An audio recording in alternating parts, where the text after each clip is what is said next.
I'm going to show you the way we tie, or I like to tie my FG knots. I'm going to use an FG tomorrow.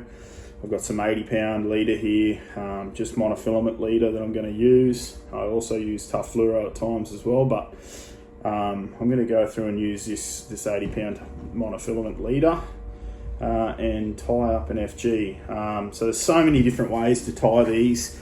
There's definitely no wrong or right way to do it, and I like this way because it doesn't rely on tying it under pressure. I don't need to put anything under my foot, things like that. It's a little bit easier to tie in the wind. You can tie it anywhere. So I'll slow it right down and see if I can go through it. So yeah, basically get yourself a spool of monofilament leader. Get some 80-pound there. Give myself a little bit of tag and pitch that off there. I'll grab me 30-pound bionic just here, and I'm going to go straight over where I've got that pinched off on the mono, and give myself probably about, I'd say maybe 10 inches of braid there over the top. And pretty simple. So it's just a plait, more or less, the FG, rather than an actual knot. So come over the top with that tag end of the braid, and then back the other way with the main line coming from your reel. So you just repeat that process.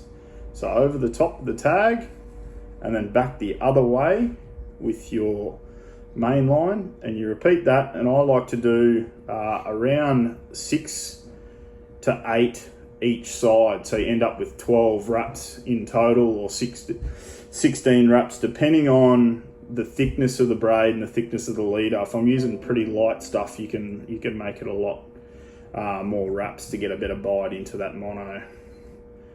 But you just repeat that process. So once we get to 6, so this line is brand new, so a little bit stiff.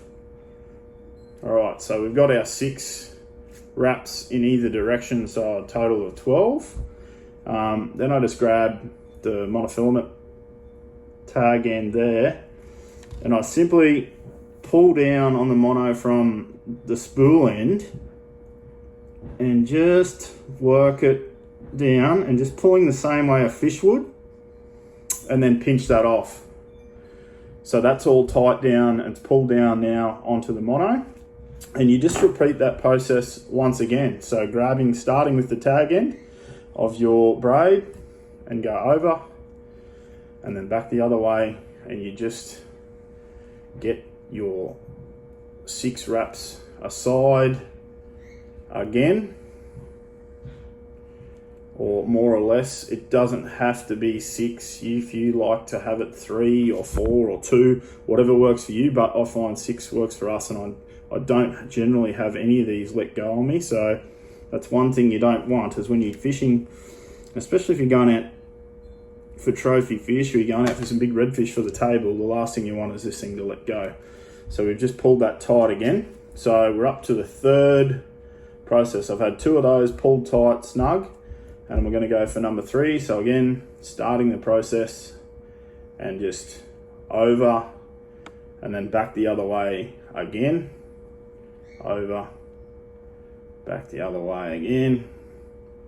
Righto, so we get to number 6.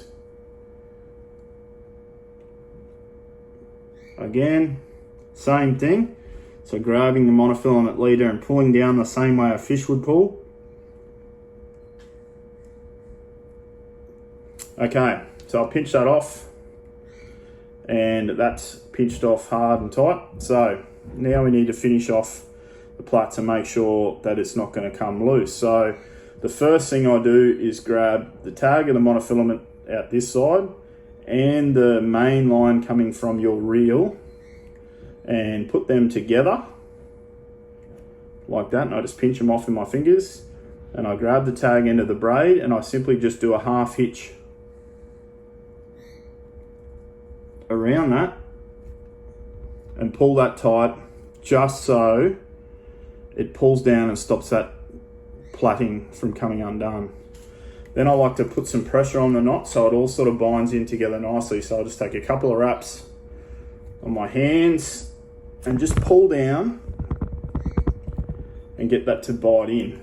And what you'll see is you actually see the plaits start to mold into the mono,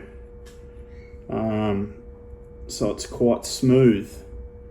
You can see that there. So that's held there now, so you can literally just let that go. There's no issues with that now. That knot's gonna stay in place. So, right, so then I get back to what I was doing and grab the main line and that again, and just do another half hitch from the other direction over the tag and the main line again.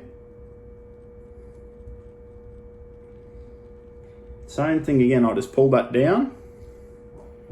Just put a little bit of pressure on it so it's just pulled up snug. All right, then what I like to do is get rid of this tag, or the most part of this tag, and just leave a small bit, and I'll show you why. So what I do is I get rid of that mono and just sort of cut it off so there's about, I don't know, 3 mils sticking out the end, as you can see there.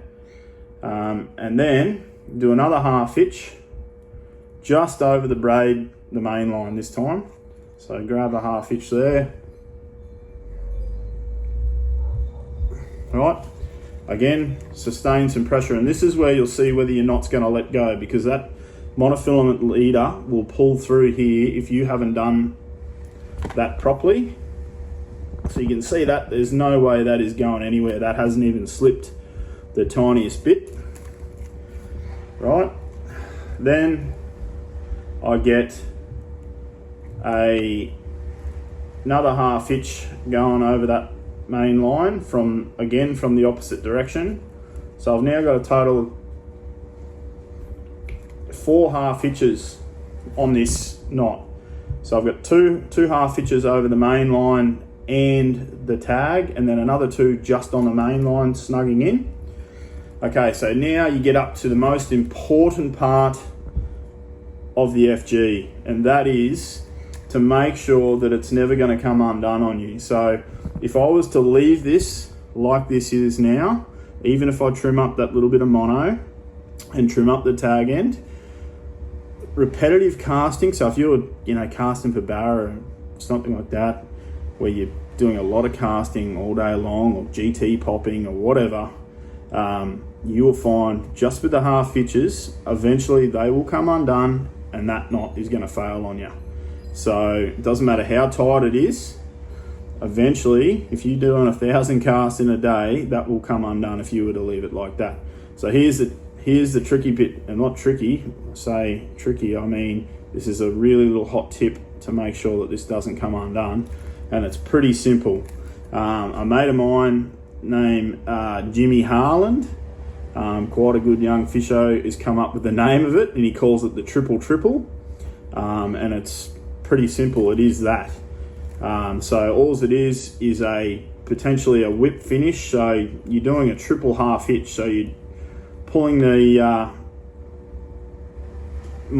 braid in a half hitch 3 times to create that whip finish, so it comes back underneath itself. And just slide that up gently so the tag is underneath 2 other wraps, right? And you repeat that process 3 times. So again, just wrap him up, go around.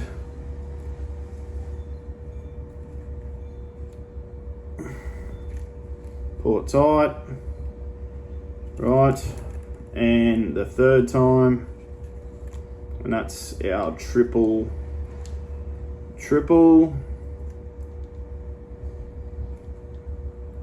Righto, so that's done. So what that also does is creates a nice little bump to where the knot actually starts up, and you can see it's like a little bit kinked there, and that's just from where I've got the monofilament still coming out the end there, and we'll tidy that up in a minute. But just give that some tension again, just to make sure everything's seated nicely. That's good. Some guys like to use a bit of UV knot sense or something on the end of that after that. That's completely up to you, some wax or whatever. I just leave it as is. I don't think there's any need to, but as I said, that's all personal preference. But then I just trim this up. So I just leave a little bit of tag there on the braid, like that. You see that? And then I trim up tight that little bit of mono, that's 3mm of mono that I had sticking out. Make sure I don't snip the main line. Alrighto, so that's nice and snug. Just check that again. And that is not going anywhere. And that is, you can just see just the tiniest bit of monofilament there sticking out. And that is 80 pound. So that's why it actually looks like a larger FG if you've seen a few FGs, but that's 80 pound mono, not fluoro. And tough trace as well, so it's substantially thicker than others, but there it is. That is the Gladstone Flying Sportfishing FG. A bit longer than some people's, but that's how I like to tie them. And as I said, I've very rarely had this knot let go on us, so I hope this helps. This video will be up on, obviously, on the Facebook page and the YouTube channel for you guys to watch whenever you like, but that is how we like to tie the FG. As I said, there's 1,000,001 ways to tie it, but the beauty of this way, I think, is that it allows you to tie it pretty much anywhere. You don't need to have tension under your feet or tie it up around your hands and you're looking all awkward trying to tie the knot, and you can tie it really, really fast. So I'll slow that right down for you guys to show you. But yeah, feel free to hit us up with any questions if you're not quite sure, but that's how we like to tie the FG. Thanks guys for watching.